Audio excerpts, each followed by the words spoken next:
Hello and welcome back to another episode of Only a Bag, an Italy travel podcast. I'm Darcy Melton. And I'm Nathaniel Malor. And today we are going to be talking about renting a car in Italy and some of the basics of driving in Italy. And if you listened to our previous episode, you may have heard us say that we were coming out with 2 episodes today. We are actually only going to be doing our fun episode today because I am heading up our pitfalls episode, and it really needs a bit more research. I got into the weeds. There were a lot of numbers that weren't quite lining up, and it was taking a lot of time that I didn't have. So we're going to be doing that one next week so that I can really give it the due diligence that it needs and bring you guys the accurate information that we always want to bring you. So instead, we're going to be having driving in Italy, the do's, the don'ts, and the absolutely nots. I love that. Thank you. It's a work in progress, but I think it's probably going to be what the episode ends up being named. I like it.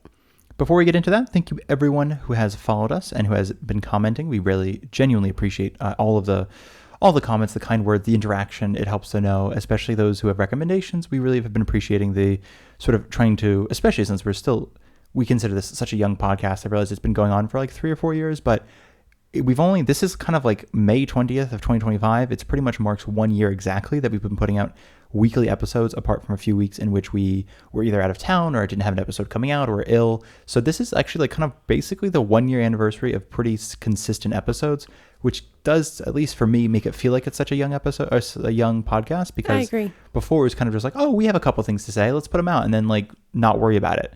So basically, thank you to everyone who has been helping us with recommendations, thank you feedback, so much. Guidance. And if you'd like to go to our website, onlyabag.com, we have articles there if you are more of a visual reading person. If you're a reader. Or if you just like to have something to basically, you can bookmark it on your phone, you can bookmark it on your laptop. It's easy to have access to information rather than having to go through an entire podcast episode. Absolutely. Lastly, if you'd like to, send us a message, you have questions, comments, you have an itinerary, you need some help, you need some feedback, anything at all. If you just really just want to reach out, you can find us on Instagram at onlyabagpodcast. And at our website. Did you already say the name of the website? Yes, onlyabag.com. Yep, that's it. But we have a website, onlyabag.com. And last but not least, I know I said lastly, but really lastly is just a huge, genuine shout out. Thank you to everyone who has been donating on our coffee. Massive thank you. Thank you all so much for donating. Eventually, you will be buying us microphones, and we're going to sound even better than we do now. And it's going to be because of you. And if we sound worse, we apologize now. Well, hopefully it can only go up from here. I really hope it can only go up here. Maybe it's like one of those things that's like when you hear your own voice and you're like, oh, that's what I sound like. I'm hoping that y'all who are helping us out and who are listening and who are just sharing this with friends, telling your family about it, aren't like, no, they really like how they sound. And then we get new mics and you're like, oh, no. I don't think that's going to happen. I think we're going to sound like little cherubs. That's the hope. So again, genuinely thank you to everybody who has donated. We really appreciate it. If you'd like to support us, you can check out our link in the below description. It's coffee.com/onlyabag, coffee spelled KO-FI.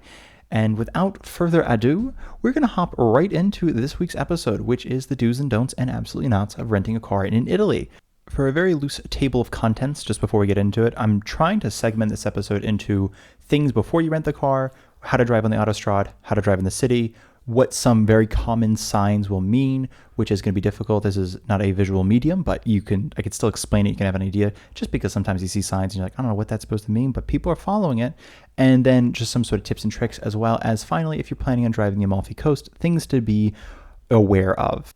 So, renting a car, or, when you're actually at the rental place, first things first, you do need an international driver's permit or driving permit. And I do want to also say, we've heard this a lot from people that we know who are adamant about the fact that they didn't need one.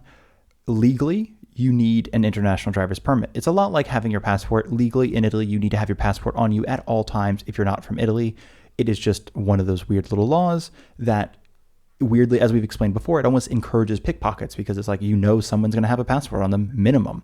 I don't know if passports sell, but hey, it's a passport. So it's one of those weird things that, while, legally you need it, it might not always be enforced. Same thing with the international driver's permit. We've personally never had a problem. The first time we actually rented a car, we had no idea. People were so adamant, telling us like, no, the American driver's license is fine for 3 months. You're totally fine. You have no problems. Go rent a car. We did.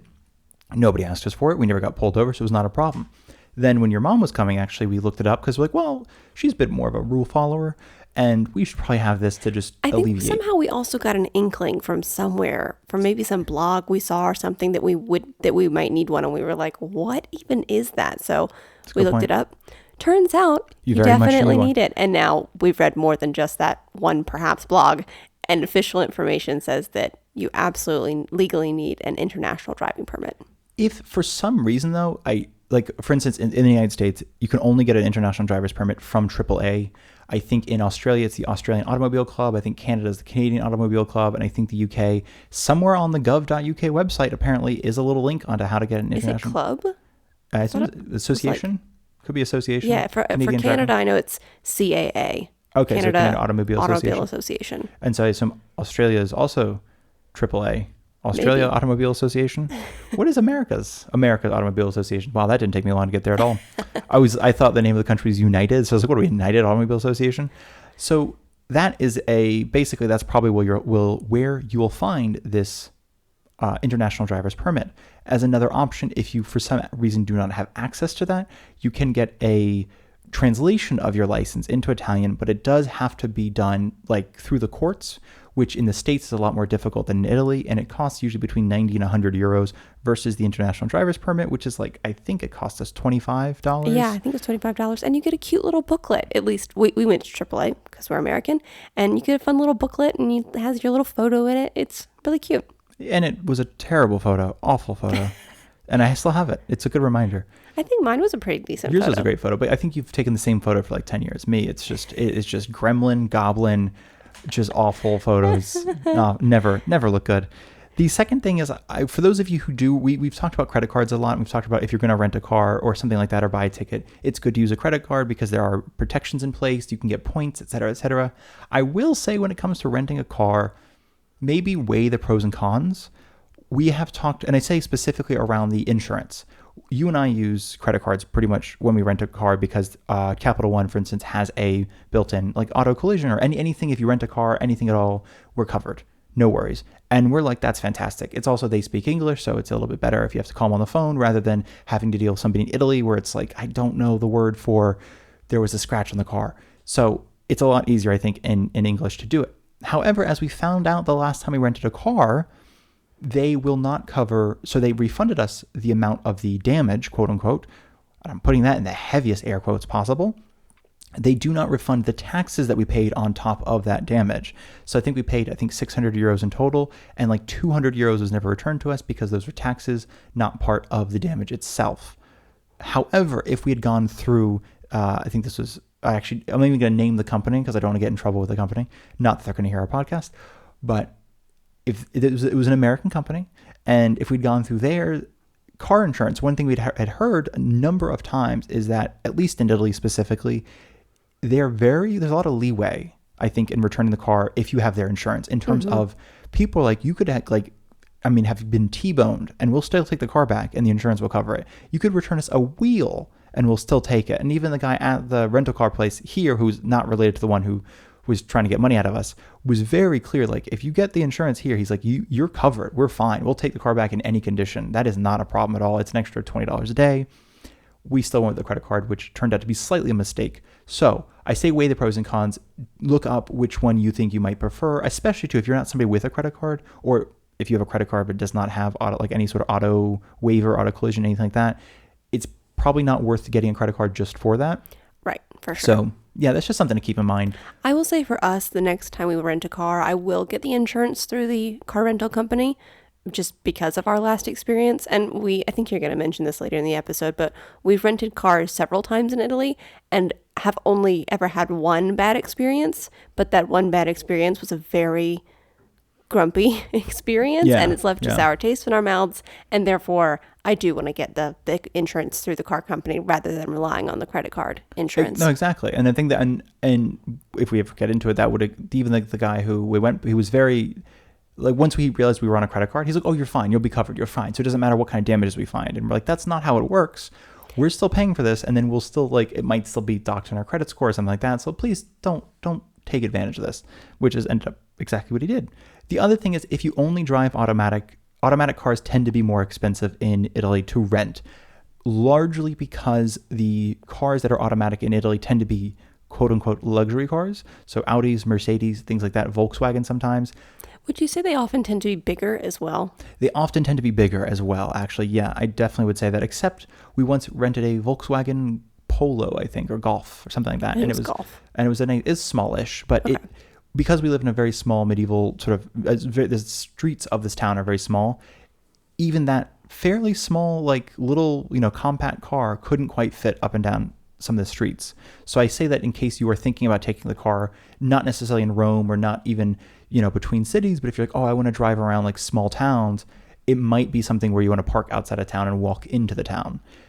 And I also wanted to throw out that, you're not getting scammed if you're like, oh, it's 90 or 100 euros a day to rent an automatic, but it's only 15 to rent a manual. It's not that they're like, oh, only Americans are, driving automatic. It's just that the only car they have that's an automatic might be a SUV. It might be an Audi. It might be something that's expensive. And they're like, we have to charge more for it. On that note, very briefly, and I'm going to kind of, I think, get into this a little bit more later, just that gas is more expensive here. Mm-hmm. Like I said, though, I'll get into that later. It's because there's a bit of funkiness around it. But in either case, it's good to plan on the gas costing about $10 actually, a gallon, €8, $10, depending on the exchange rate. But if you're renting a car, if you're budgeting for this, consider budgeting about $10 per gallon for whatever car you are. So it might make sense to go compact, small, something with a lot of range, rather than going large, not compact, and something that has very little range in terms of, again, because you can rent a truck here, but you might not want to rent a truck if you're paying twice as much for gas. Just a thought.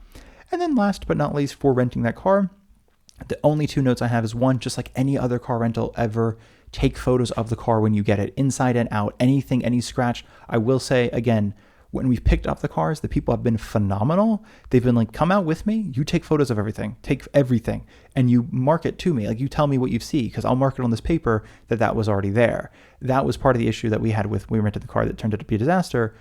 The car was too tightly between two cars. It was like literally 6 inches of space on either side. It was a nightmare to get into the car, let alone try to take photos.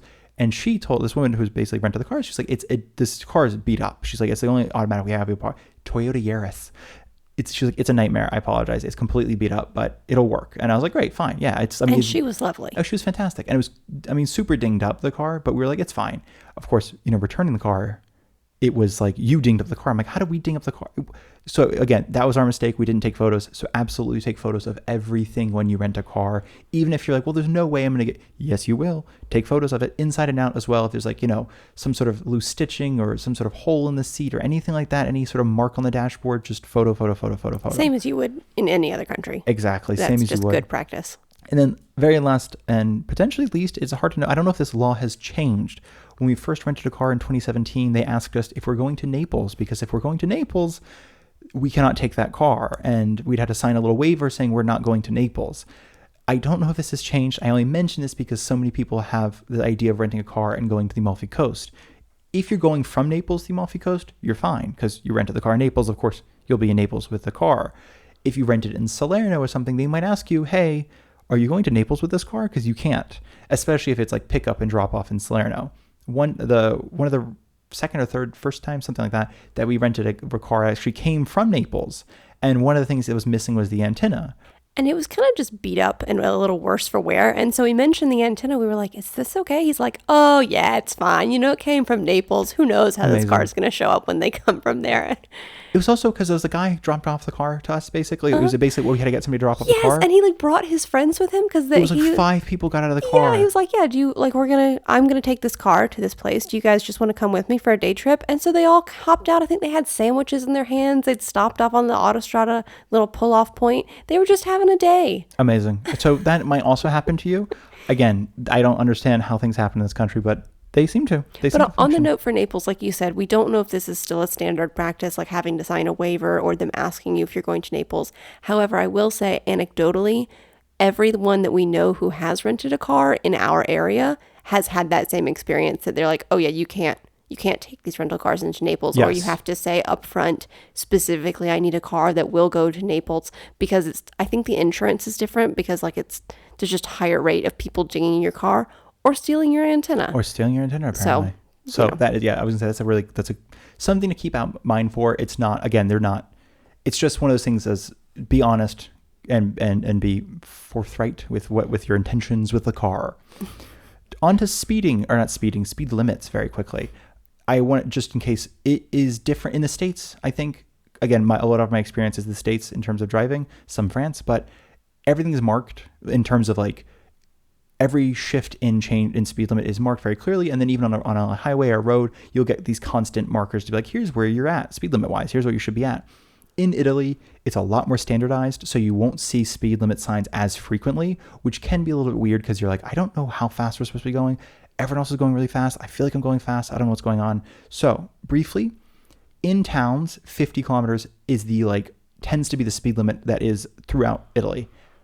50 kilometers an hour, to be clear. However, because for those of you who are doing the conversion, it's like 30 miles an hour. That's a little fast in some places. Mm-hmm. They will mark it with like usually 30. I think our town is 30 is the speed limit. Not that anybody ever listens to that, but they should. So 30 kilometers an hour is the speed limit here. Which is about 18 miles an hour? Yeah. You said earlier? 18 to 20, yeah. Or not 18 to 20. It's very much like 18.5, but I imagine there's some leeway there. If you're American, it's 20.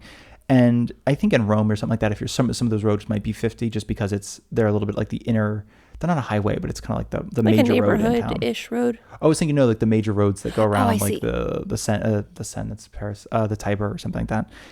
And then in non-urban areas, it's 90 kilometers. That usually just means outside of, when you go outside of a town or outside of a city, when you're on those sort of outside city roads, it's usually 90 kilometers an hour. When you're talking the sort of the main, it's like, I don't know, they have different names for like superstrada or extra urban, depending the area you're at, but it's 110 kilometers. That's not the federal highway. That's not the autostrada. That's just the sort of state road is what it's also called. There's different roads linking different towns basically, and they all tend to be 110, and then the autostrada is 130. I have never seen, and like, to be fair, I might not have been paying attention, but I've almost never seen a speed limit sign on the autostrada. You kind of just have to know, because you took the test, what the speed limit is. In theory, you would have taken the test. Well, yes. In theory, as an Italian, you would have taken the test. In each of these cases, if it's raining, if it's snowing, if it's misty fog, if it's bad weather at all, every speed limit drops by 20 kilometers an hour. So just as a heads up, I guess if you're obviously in the winter, it'd be icy and snowy, but even in the summer during a rainstorm or something like that, if you're driving from point A to point B, everything drops by 20 kilometers an hour, just as a important point of view. And I believe the autostrada is the only toll road in Italy, sort of, I guess, like we have toll highways in the States, like anywhere else. So it depends where you are, though. I will say, like, I think between regions you pay tolls, and sometimes between certain towns. Like, I know for us, for instance, when we get on the autostrada here and go to Salerno, there's no toll. I believe going to Naples, though, there is one. Mm-hmm. So I think it's just like anywhere in the States. It's like, I know around Atlanta, there are so many tolls. People talk about it all the time. But in going between Savannah and, I don't know, Charleston, that's a different state. Exactly. No tolls. But not the highway. I mean, you're still on part of the highway for a minute. Otherwise, you're like on a... Right. But I guess it's just like different regions have different tolls, mm-hmm. and different, if a bridge or an interstate is newer and they need to pay for it, there might be a toll. It's dependent on where it is, you know? Yes. No, exactly. Last note on the autostrada, or two last notes in the autostrada. One, this is such a silly thing, but it is usually marked with an A. So like A1, A2, A3, that means autostrada. If you see like this is going towards highway A1, it's usually a green sign for the autostrada. And you cannot take a vehicle that cannot do 80 kilometers an hour. So a Vespa, a bike, anything like that. I only mention this because some people have an idea of like, I want to go see all of Italy on a Vespa. And everyone's like, that's awesome. Just you can't take it on certain, highways. Like, you obviously a motorcycle is fine. It's just more like, if it can't go very fast, you can't take it on the highway, just like the States. But it has to go 80 kilometers an hour? Yeah, as a minimum. Okay. And that's about 50 miles an hour? Yes. Yeah. Okay. Thank you. That's good conversion for our American listeners. One other conversion, just because my brain's getting better at understanding kilometers an hour, but I still often revert to miles per hour doing the conversion. It's what's the highest, what's the speed limit on a... 130. 130, and that is like 80 miles an hour? Basically. Okay, cool. Which I only say it too because I will say it's a psychological thing for sure. Like for me, like I'll go 120, and sometimes if I'm not looking at the speedometer, I'm fine. But as soon as I look at the speedometer, my brain's like, you're going 120 miles an hour. Right. You're going to kill everybody. And all of a sudden it's like, I can't, the car is all of a sudden out of control. It feels wild, like a mental thing. So when I drove in France, the speed limit where I was driving the fastest with it, I think like 80 kilometers an hour. And I was terrified. I was like, I'm going so fast, but I have to. That's the speed limit. I got back to our house and did the conversion, and it was 50 miles an hour. And I was thinking, Darcy, you go that speed all the time when you're at home in Savannah. It's just psychologically, it feels so fast.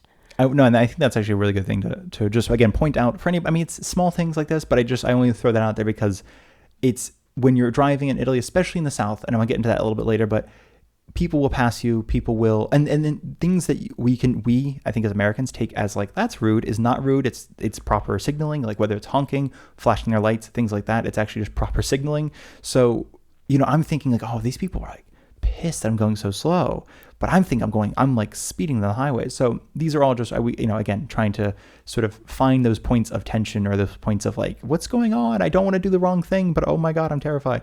Do people flash their lights before they pass? Is that a thing? Yes, they should flash their lights, and sometimes they'll honk twice, like boom, boom, and then flash their lights, usually once or twice. Usually twice, and then they have the blinker on the whole time, and they go around you and go back in. I feel like sometimes in the States, I get a little freaked out because sometimes I read sensationalist news where it's like if someone flashes their lights behind you, it's a gang sign, and like something bad's going to happen. But here in Italy, it's just, hey, just want to let you know, friend, I'm going to pass you, no worries. And I appreciate that. I appreciate the sort of the super clear communication rather than sort of sometimes people pass you and it's just no communication and you're just like, well, I didn't realize that's what you're trying to do. And because you're supposed to also kind of get over, even in a single lane, you're supposed to kind of give them a little room in case they need to come back in early. Sometimes people like to slow down a little bit to let that person pass a little bit easier. Mm-hmm. There's a lot of little things you can do. Like I said, we'll get in that later. Actually, there's one little small section around passing people. But before that, I do also want to say that one kind of small thing not even in the South, and everywhere in Italy, there's a lot of tunnels in Italy. Italy's big on tunnels, I'll be honest. Big on tunnels. There's areas like around Rome where there are not going to be very many tunnels, but between Rome and Florence, tons of tunnels. Around Florence, not really around Venice because it's a bit marshy, but like getting to Venice, if you're going to drive from like Bologna or something, and even like to Torino, there's a lot of mountains, so there's a lot of tunnels. And I say this because at least in our experience, if it's bumper to bumper traffic for some reason, which I will say is thankfully incredibly rare to see in Italy, especially on the autostrade, is like there will never be bumper to bumper traffic. The only few times, I think once was a truck turned over and nobody had gotten, it had literally just turned over. So there was no paramedics, there's nobody there yet. And then recently it was road work happening. Like it seemed like emergency road work though, because it wasn't morning going there, it was fine. And the afternoon coming back, they were trying to repair some sort of hole. So I don't know if something fell onto it or what it was, but typically very little bumper to bumper traffic. However, in the cases of bumper to bumper traffic, I've said bumper a lot, people tend to not wait inside of tunnels. It's not even like, because a lot of people are just like, no, you don't want to be in a place with the exhaust fumes filling up the tunnel. Even though there's fans sort of clearing the air, there's a lot of not so super stories, basically. Like even in the South, there was a train that once had to stop in a tunnel overnight, but a lot of people were taking the train to work like in a different city, and a lot of them ended up dying because, and this is the early 1900s, because of the exhaust, essentially, the carbon monoxide, or carbon dioxide, some sort of carbon poisoning. And so a lot of people have a fear of like no waiting in tunnels. And what will happen is as you're approaching bumper to bumper traffic, especially in a tunnel, everyone puts on their flashes to let the people behind them know things are slowing down, and everyone stops outside the tunnel. And when they see, and sometimes too, like it's hard to know, especially if the tunnel curves, you can't like see the end of it. After X amount of minutes, people kind of go forward and, try to feel it out. But there tends to be a lot of fear around it. I only say that too because don't feel the need to wait in a tunnel if it also freaks you out. If you're like, I don't want to wait, I don't want to be the first in the tunnel, that's totally fine. When we drive, nobody goes around you. It's very natural. On to, just as I guess like kind of a brief thing, onto speeding. If you happen to find yourself going over the speed limit, there are largely 3 ways you're going to be caught. When I say this, I'm not trying to say this is how you don't get caught. I'm just saying don't speed. Don't speed. But the first is obviously police officers with a speeding gun. They don't have to give much of a warning, if really any warning. And I say that because, again, they can just speed you, clock you, and race after you to pull you over. There are also speed cameras. They do have to give a warning, a 1 kilometer warning. There'll be a little sign that says speed camera ahead. It's something like, what is it called? Something Velox. It's like Autovlox, a speed of Velox. I have a note here, and I think it's just called Autovlox. It's the speed camera. and with an X at the end, which is really weird because X is not in Italian. So that's just essentially letting you know there'll be a speed camera up ahead that will clock you as you're going past. Just don't go over the speed limit and you're fine. Last but not least is something called, it's like Safety Tutor. I think in the South it's Virgilius because it's a little older of a system, but same system. Essentially what happens is you enter a zone, and again, big sign overhead. Like you're entering the Safety Tutor zone. It will take a picture of your license plate going in. And then when you exit the zone, usually like anywhere between 5 and 20 kilometers later, usually it's pretty decent distance. 5 is even low. Sometimes it's 50 kilometers. It's a huge distance. They'll take another picture and they'll average out the speed. And as long as you're not going an average of 100 and, if the speed limit is 130, for instance, and you're not going an average of 150, you're fine. There is a 5% leeway on speed. So if you're going 130, you can get up to like 137. You're fine. But that way it allows for that sort of shifting of I have to speed up really fast to get around somebody. Of course. Or, whatever it is. There's little shifts here and there, but those seem to be very helpful, at least for auto accidents, because in those zones, people tend to kind of respect the speed limit a lot more, and it kind of tends to tampen down any sort of, speeding, I guess. But in case you see that, it's not like you have to stick to the rigid thing. It's drive like normal. Just know that it'll be averaged out.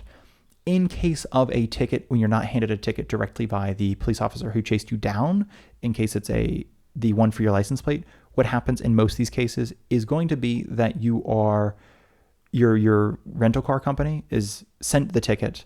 They will process it, not pay it, but just put it through their inbox and then send it to you with a little administration fee. That goes for pretty much all tickets. We're going to talk about in a second ZTL. That's a limited traffic zone or zona traffico limitato or something like that.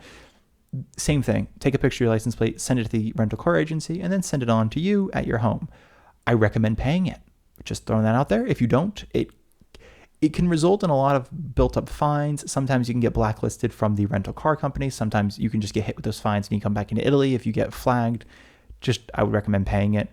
It's not that you're not going to pay it, but sometimes people are like, if I never go back to Italy again, do I have to pay this? And everyone's like, technically no, but you should. But you should. It's like a $40 ticket.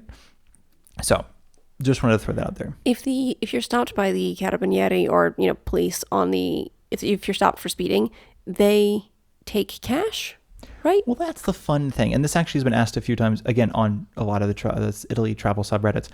As you can tell, I answer a lot of questions that are on that subreddit, I think, on this podcast. People will get pulled over by the carabinieri for a couple of reasons. Sometimes it's a random check. And I'm glad you brought that up, actually. I didn't have a note on that, so I'm really glad you brought that up. And I'm actually, if I can take a step back very quickly, I will want to put out that, yes, sometimes the carabinieri will just pull you over randomly. Mm-hmm. This can happen in the highway. This can happen in a city.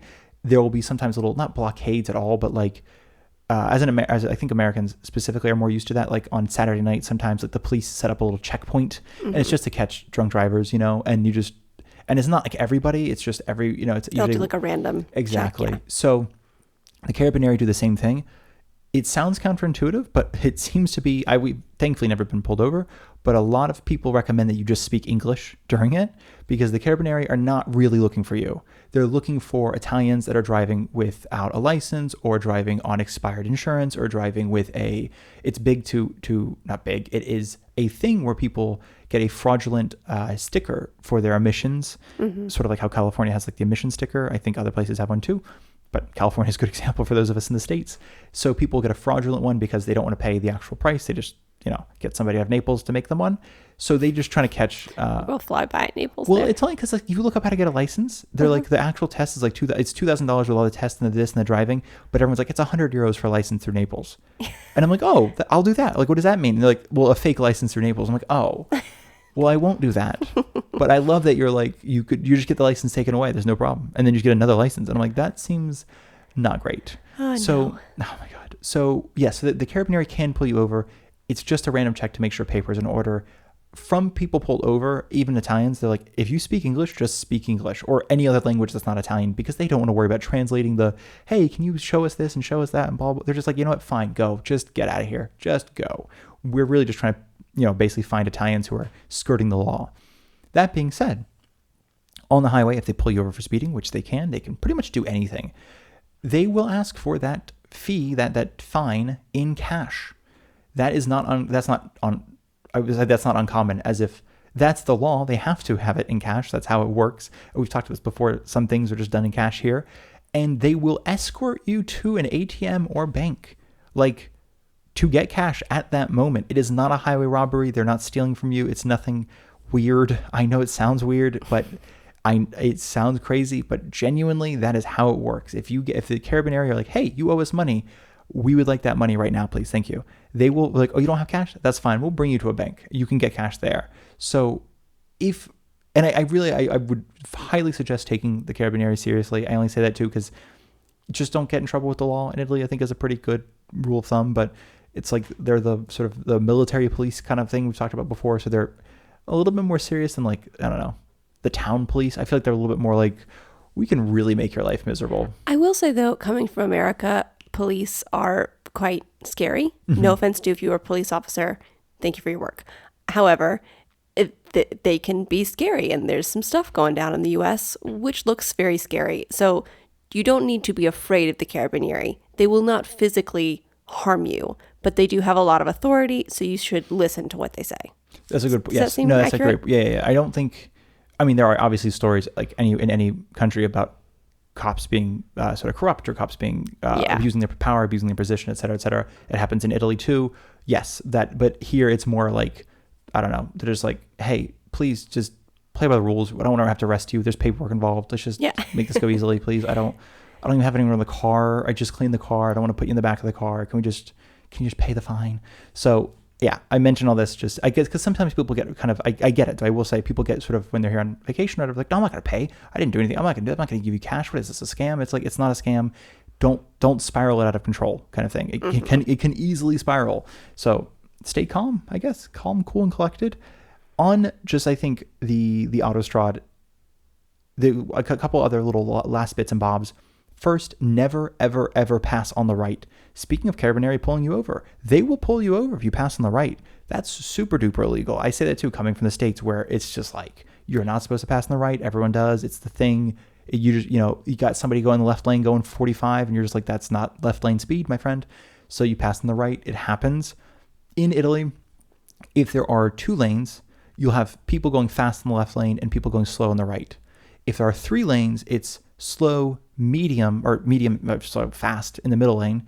But the left lane is typically going to be empty. So the Autostrade, which when it has 3 lanes, is typically going to be empty unless someone is passing. So even if you're going fast, if you're going 120, 130, 135, if you're really, at the tippy top of your speed, you'll still be in the middle lane unless you're passing somebody. I only say that too because sometimes you'll see people want to go right around somebody.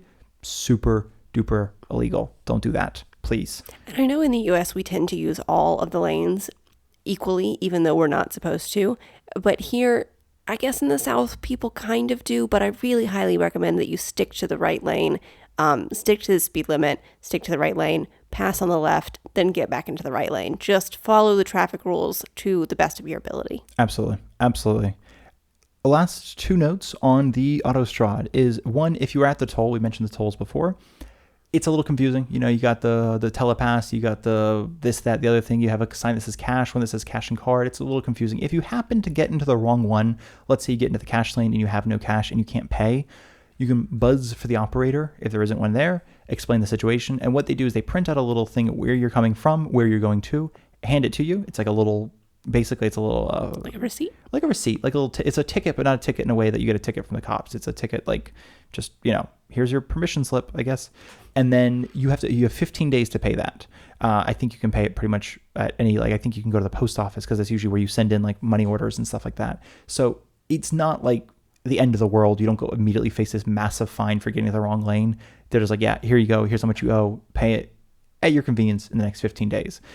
And typically with all of these fines too, again, in our experience, we'll mention a ZTL again in a bit, but it's not like, it doesn't immediately explode. It's just you have X amount of time to pay the fee, and then it doubles to this amount, and then it triples to this amount, and then things get serious. So there's a lot of leeway, I will say, in place. And then finally, on the off chance you're getting out of your car on the Autostrade, minimum chance for this. Unless again, there's some funky sound with the car, or you have to really pee. We've mentioned before, a lot of people, you'll drive on the Autostrade and they're just peeing side of the road. They're just out for a drive and I gotta pee. I'm just gonna stop here. I'm like, there is an auto grill. just 5 feet down, but yeah, fine, stop here instead. And or if you're going to take photos, sometimes the Autostrada does pass through a beautiful area and you're like, I just really want to take a photo, it looks beautiful. You do have to have a reflective vest on when you get out of the car. Again, you are probably not going to get caught unless somebody happens to be passing by. And we have never seen someone get out of their car, put on a yellow vest to take photos or to use the bathroom. But it is the law. You should be wearing one. And that's the thing. That's like that's like the big thing for the purpose of this episode is there are so many things like the International Driver's Permit that maybe nobody does it, but it's still the law. So it's probably good to know what the law is if you happen to break it, before breaking it. So that's just, I think, pretty much the end of Autostrad. Next is city driving. In case you're going to be driving around a city, I also want to throw out too that it's stressful. Just at the top of the section, it's very stressful to drive around in a city. I mean, unless you've done it before. Like I think if you've driven like New York City, it's a little bit comparable. That's about. I mean, like it's chaotic. First things first, possibly the most important thing about driving around a city is pedestrians will always have the right of way. There might be very few cases in which they don't have the right of way, but it's a smart idea to just assume the pedestrian has the right of way because they and again, as Italians will step into the street in front of a car because they have the right of way. So they're like, if I get hit, I mean, I'm making money. I had the right of way. I'm going to step into the street and they'll stop because I have the right of way. Yeah. I guess I was thinking more the sort of there's no downsides to it, but yeah, there's such an understanding that they have the right of way that there's like, of course I'm going to step into the street. And I say that too because a lot of times people are like, I can't believe that the Italians are crazy. You just step into traffic, and it's like, of course you have to stop for them. Like, why would you not stop? Like in their head, it's like that. What are you going to murder me for doing what I'm allowed to do? That's insane. So I say this like around. There's a I think it's like Piazza del Risorgimento, in it's kind of where you get off the bus to go to the Vatican. It's a big, and I think now I'm saying that the reason I'm stuttering on this is, if I'm not mistaken, part of it is now actually changed into a pedestrian only, and I think it's permanent. I don't think it's just for the we've talked about because this year's the Jubilee. They did a couple of these changes to make things more tourism friendly, more pedestrian friendly. I think this is now a permanent change, but it used to be this giant 2-lane street kind of going around this piazza. It was like almost a highway, really. It was fast and a multi-lane street that you could also walk across. And it was strange because one side is pedestrians have the right of way. There's no walk sign. The other side of the piazza was there's a walk sign. You do not have the right of way. A little bit weird, again, just in terms of like, wait, like I'm allowed to step into traffic here, but there I'm going to get hit by a car. That's actually a really good point. You're right. Okay, so we keep saying pedestrians have the right of way. However, if you are a pedestrian and you come to a crosswalk, you should always do your best to use crosswalks instead of just wandering out into the street. If you come to a spot where it has a walk or don't walk sign, you do not have the right of way if there's like a little red don't walk. Right? Yes. Does that make sense? Believe, yeah, exactly. You have to wait for the green go, your turn. Yes, Okay. I believe so. Just want to make that clear if you're a pedestrian. Yeah, no, that's actually that's smart. I think that might be like one of the few times where you don't have the right of way, where it's like, and again, a lot of times too, you probably shouldn't be doing because somebody, again, driving is not assuming anybody's gonna be stepping out into the street. But where there's no walk signs, for example, that is where pedestrians have the right of way, and that's where drivers know to be careful. And I want to say this too, if you're driving in like Rome, for example, I love Rome. Rome as a city has not grasped what a parking spot is. Everything is a parking spot in Rome. It's wild. It's chaotic. And people will absolutely step out from behind parked cars into a street without considering for a fact that, like for a second, that the car cannot see them.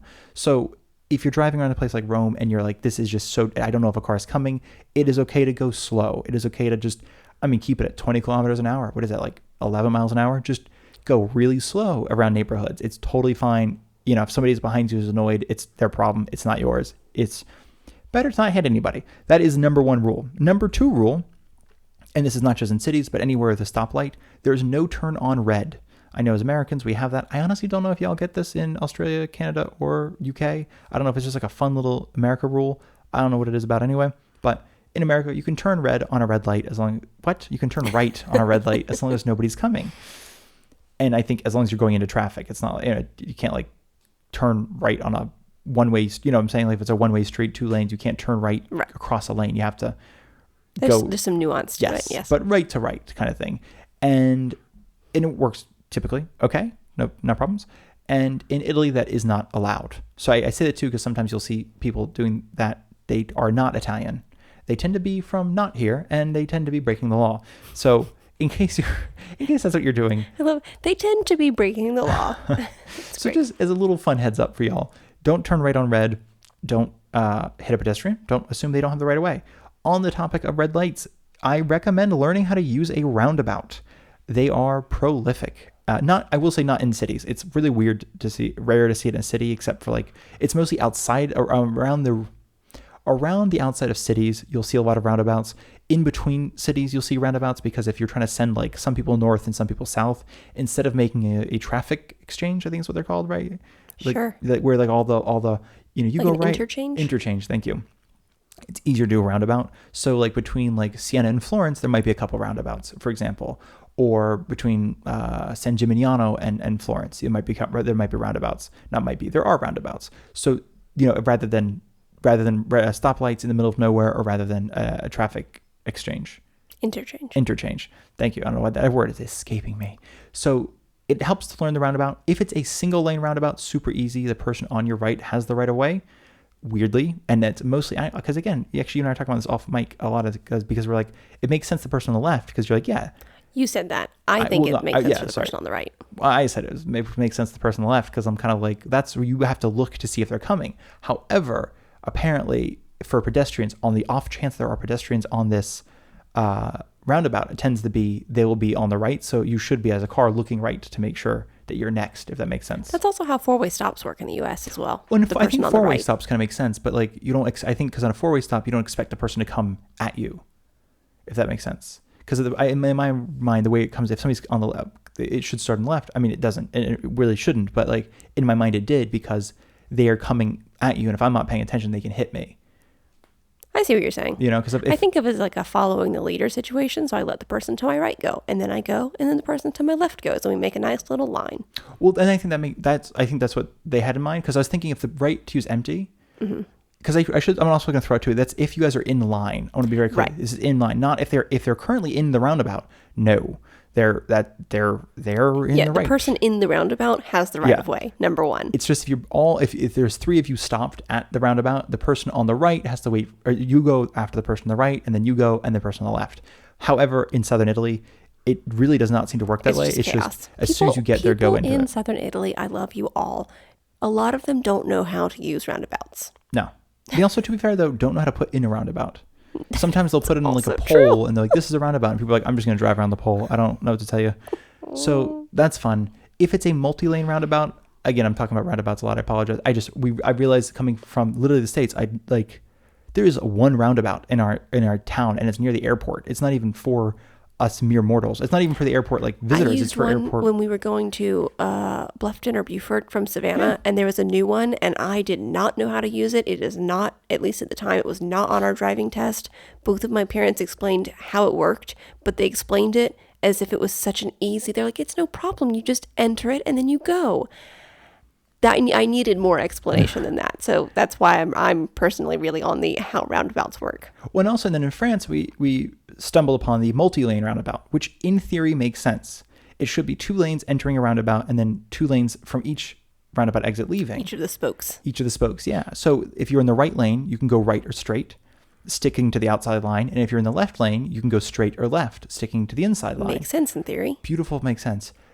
Apparently, nobody got that memo in France, because when they were building it, because it was a 1 lane into the roundabout that had 2 lanes, and I'm like, which lane do I? It was a 2-lane roundabout, but every spoke only had 1 lane. So it's like, do you enter and then you go left and then you get into the right lane to go right? It didn't make any sense. Everyone was confused.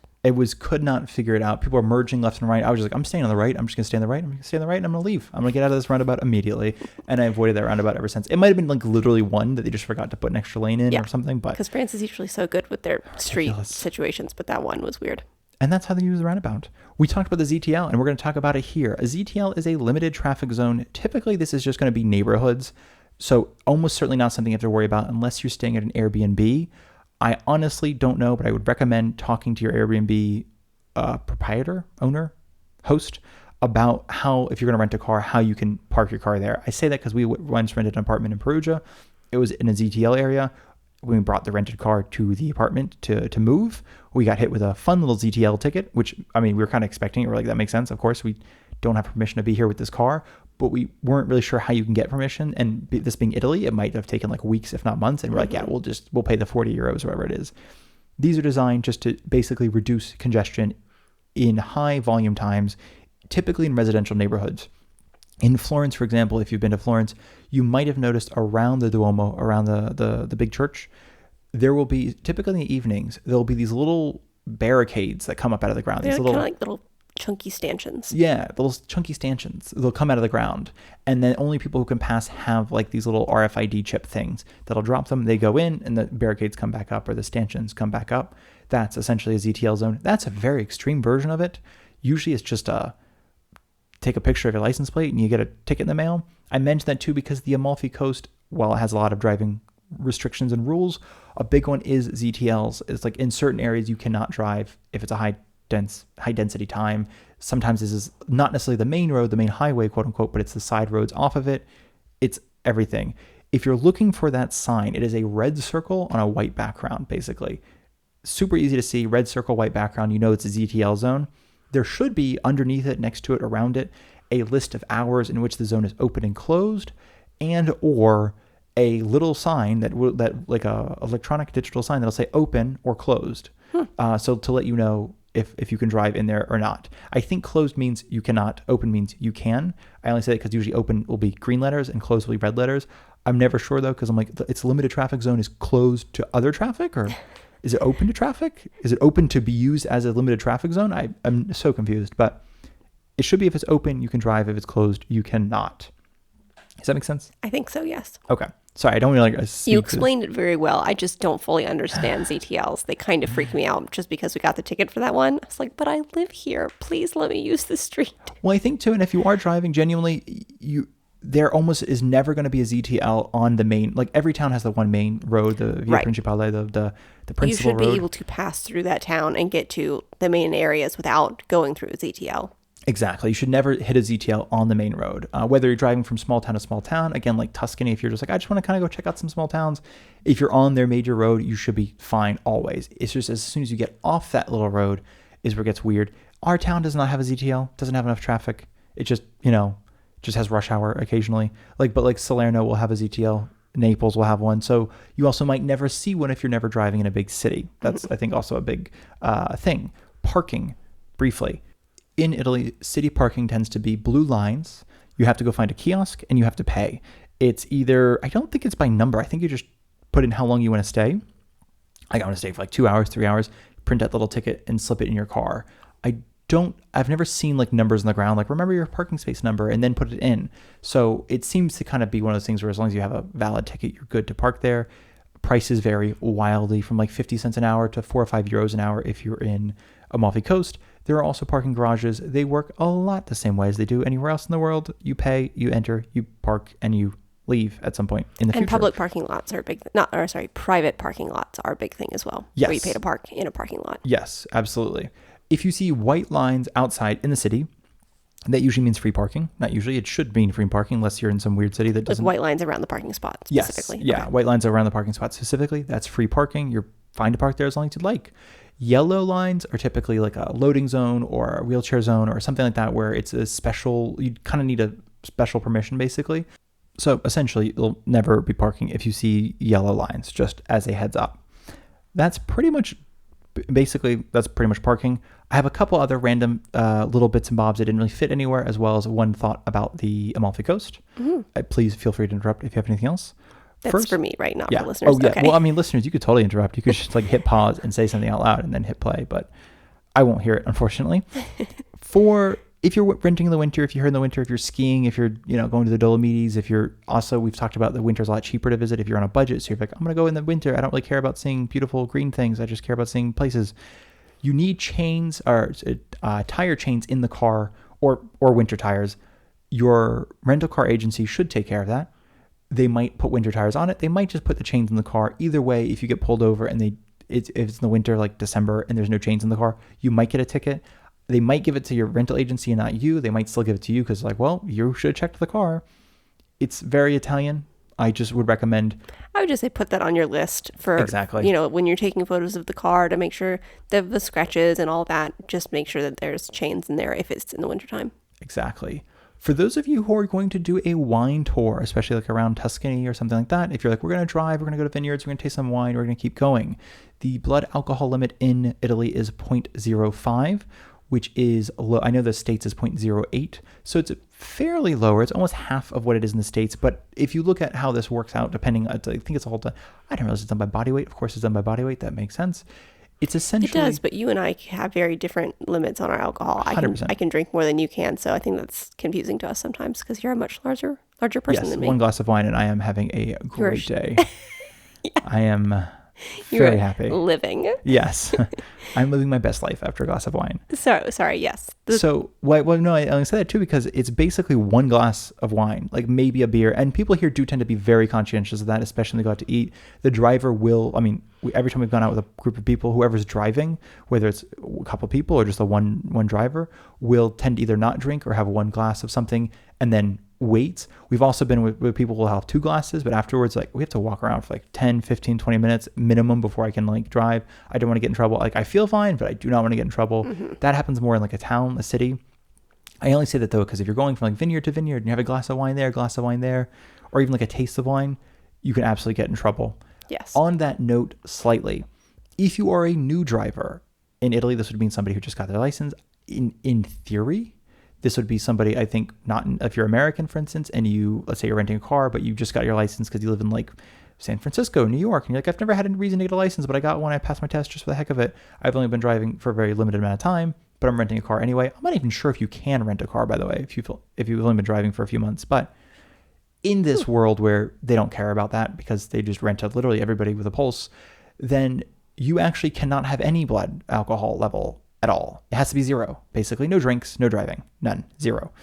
If you have hired a private chauffeur, I know some people who do a little wine tour and they're like, we're going to hire a driver so that we can drink and then they can drive. Which I think is smart. Brilliant idea. I don't recommend trying to get your driver to drink with you. It is illegal for them to have any professional driver in Italy cannot have any basically blood in their alcohol. They have to be drunk. They cannot have any alcohol in their blood whatsoever. So if you are like, oh, we're going to go on this fun little wine tour and we're going to have, basically we're going to make sure that Giacomo drinks with us. Giacomo cannot drink. No drinking for Giacomo. Just, again, I only say that too because sometimes it could be that kind of politeness thing. You think he's being polite or she's being polite. It's not. It's just don't do that. And thank you. So that is the drinking. And then basically there's not really, there's a lot of, the only other couple ones I want to mention. I'm looking at my notes here. I want to make sure I got everything. First, illegally, you should have your lights on all the time when you're outside of a town. Day, night, doesn't matter. In Italy, it typically is, if you're driving between towns, if you're driving wherever on the highway, you should always have your lights on. Again, not everybody listens to this. Not everybody has the lights on. Most people should. Some people don't. It's just, you should. That is just the rule. So if in your car, there's a way to turn the lights on, especially too, like we have a car that, it's not ours. The car we use, when you turn off the car, the lights go off. So it's much easier. I know that but other people's cars have it when you turn off the car, the lights stay on. That's how you used to kill the battery back in the day. I would recommend just trying to figure out a way that it's not automatic, essentially, because sometimes the automatic ones will not come on. Running lights might be fine. What we found out, the headlights have to be on, but maybe running lights are fine. It doesn't seem to be. You can also talk to the person at the rental car agency, but as for the law, it seems to be headlights have to be on at any given time while you're driving. Earlier, I mentioned the gas station. I wanted to very briefly bring this back up for those of you who are going to be renting a car. First, I wanted to say that you might have an opportunity to rent an electric car. That can make your trip a lot more difficult. Italy is still pretty new with the electric car. Charging, parking, anything like that. A lot of hotels don't have parking or charging for it. It can limit your trip, even when, right now it's crazy cheap to rent a electric car in Italy, at least in Italy. Maybe in the States as well, but they are super cheap. And it seems like a great deal. It's just at least you and I have no idea where we would charge the charge. Yeah. And I know some of them are like, oh, you can actually plug it into your home and things like that, which is fine. But it's great if you have that at your home. Yeah. But if you're on vacation, you need to know where the stopping spots are along the way to charge your car. And I think again, in the States, it'd be like Whole Foods, charging in every Whole Foods or something, or Lidl's or something like that. But here it really isn't. So if you're thinking about, you're like, I want to make this a little bit more green, I want to rent a car, unfortunately, I would not recommend an electric car just yet. It's getting better, especially in the north. They are putting in charging stations. It's just not quite there yet. Mm-hmm. Your option, unfortunately, is a car. Most of them tend to be diesel. I just also want to throw that out there too. I'm very unused to this as an American. All cars are gasoline. There's like 3 diesel cars, and it's like everybody has like the not everybody, but the old school Mercedes that's a diesel, and like, oh, the engine runs forever. That's like literally the only car I can think of, except the trucks that you have diesel. In Italy, though, a lot of just regular consumer economy cars take diesel instead of gasoline. If you are going to the basically the little, the gas station with the guy. I think it's just called the gas station with the guy. I don't think gas station con servizio. Yeah, with service or without service. Yeah, well, with service, they'll know on basically when you open up your gas tank on the inside, it'll be written benzina or diesel. I think just diesel. I think it's just called diesel here. Yeah. Benzina is gasoline. So it's one of the two. You can also ask when you rent the car, but don't put diesel in a gasoline engine. Don't put gasoline in a diesel engine, just as a heads up. I'm only recommending this because if you're just not thinking like myself and you're like, of course, it's going to be gasoline. It's a car. It really might not be. The Volkswagen we had was diesel. And I think we rented the Toyota, though. That was gasoline. So it's a toss-up, it seems to be. Just want to throw that out there. At the gas stations, as I mentioned, you tend to get charged for 100, 150 euros, depending on the gas station, depending, et cetera, et cetera. That is just a little hold on your car. Like when you use your card? Yes. Okay. When you use your card. That is just a hold on your card. It's not, Costco, if you go to Costco, same thing. They charge us like $200. It's just a little hold on the card until the payment for the gas goes through, and then you get it refunded. Sometimes you just get refunded the difference between what you paid and the hold. Sometimes you get refunded the entire hold, but then they charge you for the gas separately.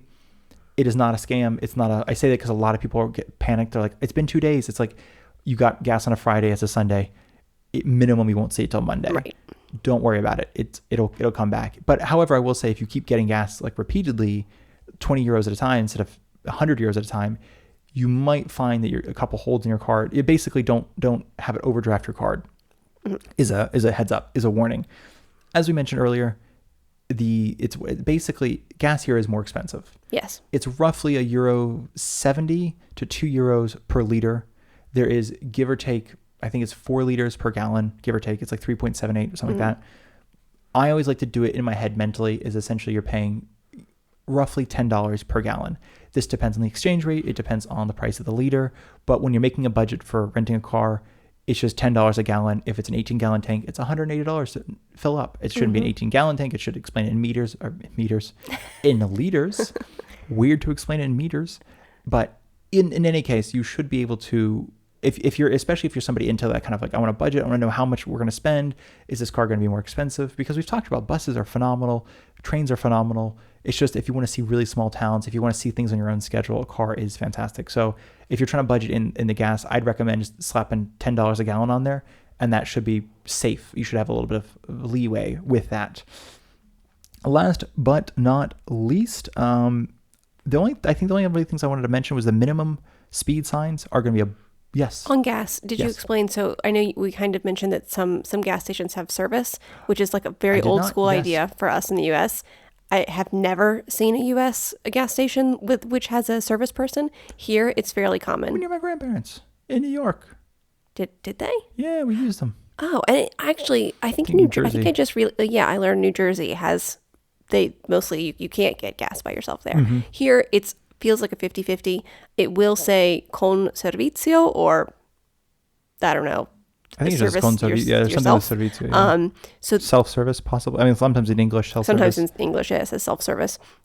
So it's not uncommon that someone will pump your gas for you. You are not allowed to do it at the pump where it's assigned for the person who works there. It apparently will be, there's a slight upcharge for that person to pump your gas. You don't need to tip them.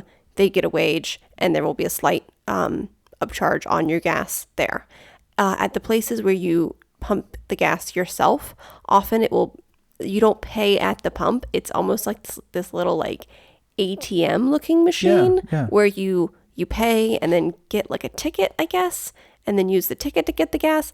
I don't fully understand how those work. We've used them before, but I always forget exactly how they work. I think it's just ask which pump you're going to. You click for how much money, you click the money, sense. Okay. You pay, and then you go, and then it should say on that pump, like pump 4, You now have 40 euros in here. Cool. Use Thank as you. you see fit. So and actually that's really good because again, it can be one of those things. I think the first time we saw it, we spent 15 minutes trying to figure out where on this pump do we pay, and finally somebody else came to pay, to pump gas, and we're like, oh, is that what that's for? Yeah. Ridiculous. I don't know why it just did not occur to us. I guess one other thing I want to talk about signs really quickly, but before I get into that, I just want to talk about the solid white line. Mm-hmm. It's ridiculous. I know it's ridiculous, y'all. You know how to drive. We all probably know how to drive. But in Italy, in like a lot of the roads, the smaller roads where it's 2 lane, one going one way, one coming the other way. I guess that's called 1 lane, but maybe 2 lanes. I don't know. 1 lane going each way. There's usually a solid white line dividing them, meaning you cannot pass. Like, don't go into the oncoming lane to pass the car in front of you. Just go your speed. It's kind of like the double lane, right? The double line, the double yellow or whatever they have in the States. It means you can't pass. I don't think I've seen anybody listen to this line. I genuinely, it's like our bus driver the other day passed 2 cars crossing illegally into the other lane, getting back within, he had 25 feet to spare. He was fine, more or less. He could have killed some people, but that's, it's the bus driver in Southern Italy. But I say this too because it's when you're driving the first time, especially if you're driving around Siena or driving around, I say Tuscany just because I'm thinking small streets, small things, you're going between small towns. People might pass you on this single white line. You might be thinking, oh, that's legal. It's just that single white line must mean something else. It does not mean something else. It means do not pass. It means do not pass. On that note, when you see a sign, if it's the sign for not passing, the sign for not passing is a red car on the left with a black car on the right. It's 2 cars side by side. One is red, one is black. That means no passing in this area. It's usually just because it's a high movement area. It's probably to let you know that the lines on the ground have changed. Again, people will not listen to this. It's fine. Just let them do them. They probably live in the area. They know the police. They're not going to get in trouble. You will, for sure. Very briefly on the signs before I get to the Amalfi Coast, I just want to, one is the minimum speed limit sign. It is a blue sign with white numbers. That is not maximum speed. That is minimum speed. On the Autostrade, it should say 80. On other roads, it'll say a different number, much lower than 80, but that is the minimum speed limit sign. Sorry, keep going. You're about to say it. Oh, is it the maximum speed? Yes. Okay. The maximum speed is going to be essentially it's a red ring on a white background with black numbers inside. So like 130, 110, 90, these are black numbers with a red ring around them on a white background. If you are looking for parking and you see a blue sign with a red circle and a slash, or a blue sign with a red circle and an X, both of those mean no parking. Usually in that area. It's usually between 2 signs or just in this area, et cetera, et cetera. That just means no parking. And that's kind of it for the signs. I think those are the really only important ones: max speed, min speed, and no parking. Mm-hmm. A lot of the other ones, stop signs, tend to say stop. They don't say, anything in Italian. One ways tend to be very much an arrow going in one direction. It's not quite like we have in the States where it has one way in big letters and an arrow, but it's still they'll have a one-way arrow and a big sign that says do not enter. Same thing. Yield signs, same thing. The only other weird ones, is sometimes there'll be signs, especially on mountain roads, that'll let you know the angle of the turn and the angle of the road itself. So it's like, it'll say you have a 80-degree turn coming up. It's a pretty sharp turn, heads up. Or you're going to be on a 17% incline coming up, heads up. It's going to be kind of steep or whatever it is. That's kind of the only thing to let you know if you're in a car or a truck or something like that. Like, oh, okay, I have to prepare for this big turn. I will say one thing. It kind of goes into the Amalfi Coast. We saw it a lot there. There will sometimes be what almost look like temporary stoplights. Yeah. So just be aware of that. That is very common here. Going across bridges or just in areas where cars can't pass at the same time. So watch out for that. Sometimes, especially around construction zones, I will say. Yes, and sometimes people will blow through them, like just go past the red light. That is incredibly illegal. And I'm going to say almost without a doubt, someone will have seen that. Some police officer, some camera. Construction workers. Yeah, they're going to get a ticket for it. Don't follow them. Follow the lights. Just be aware of that. And the little lollipop people or construction workers around a construction site will be directing traffic. It's the same as when you drive at home. I just know that I can be a nervous driver and freak out sometimes when there are situations like that. So just follow what they're asking you to do. No, that makes sense. Also, just on the lollipop people you mentioned, sometimes you see them. Do we have another one from the States? We should call them lollipop people too? I don't know, but I like the term lollipop people. We take the English as lollipop people. They will often, like the Carabinieri often do the same thing. They'll have a little lollipop, but they are escorting you to the side of the road that's when they do the random checks. Basically, if you see some of the lollipop, don't ignore them. When we say lollipop, it's like it's a little handheld sign. It's got like a stick and then a little circle at the top, which has like a red Reflective. or circles. reflective. Yeah, but it'll usually have like a red on one side and green on the other. Oh yeah, exactly. That's what it's not an actual lollipop. They're not like just chilling out with a sucker. It's a real shame, road though. sign. It could be. They could be doing amazing work for the Amalfi Coast, where you actually will see also people with the lollipops, the aforementioned lollipops, usually directing traffic or telling people to stop or go, especially in high congestion areas. Just want to throw out there, if you're thinking about renting a car and drive on the Amalfi Coast, the most important thing to know is the fact that not every car can be on the road in the Amalfi Coast at the same time, which just means if you're renting a car and there are certain days you cannot drive, essentially. This is mostly in the summer. It's all of August and September. It is mostly the weekends and holidays between June and July. It's like the end of April into early May because it's kind of Easter and holidays there. It's also most holidays and long weekends in October. But essentially, it's easy to think about it just summer.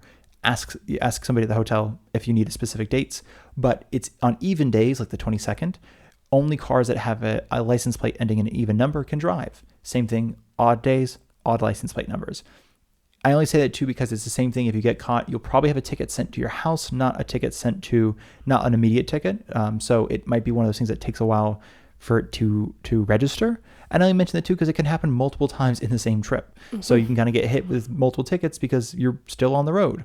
So it's just something to avoid. And it's really only the distance between Vietri sul Mare, which is the first town just past Salerno, and Positano. It's not past Positano to Sorrento. Okay. And it really is just the Amalfi Coast. It really is just the Amalfi Coast. And it's not, there are some upper roads like into Ravello and things like that also doesn't count. You can't really take back roads all the way to Positano, I don't think. But if you're, depending where you're going, you can kind of still explore a little bit on your off day, so to speak. However, just for those of you wanting to go to the Amalfi Coast, and that's a big thing, just keep in mind, you might only be able to use the car half the time. Depending on where you pick up your car from the rental agency, they might have information on that, but certainly the people at your hotel or wherever you're staying, they should know because they live there, ideally. Yes, absolutely. And that is everything. That was comprehensive. I tried, was really going for basically crash course on driving in Italy. It should be fine. Again, when you give back the car, there's nothing really crazy about that. It's just if you have photos, you're fine. If something did happen, if some accident, anything like that, if you have insurance, you're covered. If you don't have insurance at all, I genuinely cannot encourage you enough, though, to get some kind of car insurance when you're in Italy. It is not uncommon for the car to be dinged. It's not uncommon people aren't like jerks about it. I want to be very clear, but it's not uncommon for anything from an overgrown road slightly, so you're hitting against shrubbery and trees. You park in a city and there's gravel on the street. Someone drives by, the gravel nicks the car. Exactly. Lots of things can happen. Somebody dings you if they're pulling in or pulling out. There's a lot of little things that people, if you see cars, especially in Italy, they are in a shape, a very rough shape. And still technically a shape. But like in Rome, it felt really common just to see a lot of, not beaters, but it's a nice car, but man, it's been dinged a few times. Mm-hmm. And so I don't know, it's not the same thing. Like, I don't know, I feel like at the States where don't touch anybody's car, park really far away. Parking spots tend to be bigger in the States. In the States, yeah. Also, you might have a garage. Even if you're staying in the States and you're staying in an Airbnb or something, or you're staying at a hotel, there might be a parking garage with bigger spots. Here, it's less common. You're probably going to be parking on the street. It's your car just might and get even dinged sometimes up. when there's a lot of hotels like, oh, we have parking, and really what they have is a lot that can hold 6 to 8 cars, and they still might get dinged. Somebody might, it's silly things, but I really urge you to get some sort of coverage, even if it's third party, through your credit card, through them, anything, just something where it's mitigating at least part of the cost if something happens. Nothing should happen.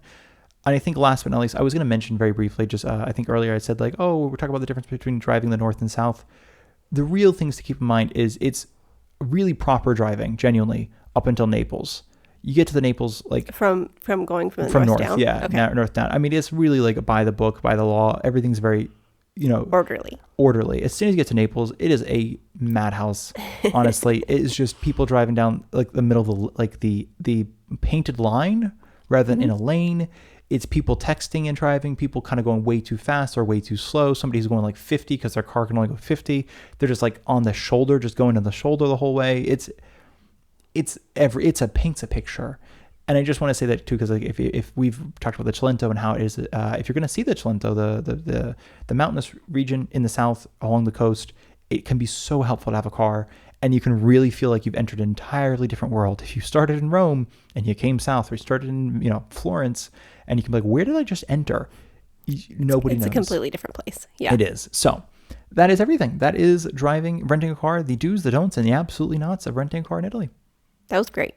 Thank you all so much for listening. If you'd like to check out our website, you can do so onlyabag.com. If you'd like to follow us or send us a message on Instagram, we're at onlyabagpodcast. And if you'd like to support this podcast, you can do so ko-fi.com/onlyabag. The links will be in the description. Seriously, genuinely, thank you to everybody who has been listening, who has been thank you all so commenting, so messaging, much. telling your friends about us. It's been phenomenal. So thank you all so much. Tanti abbracci.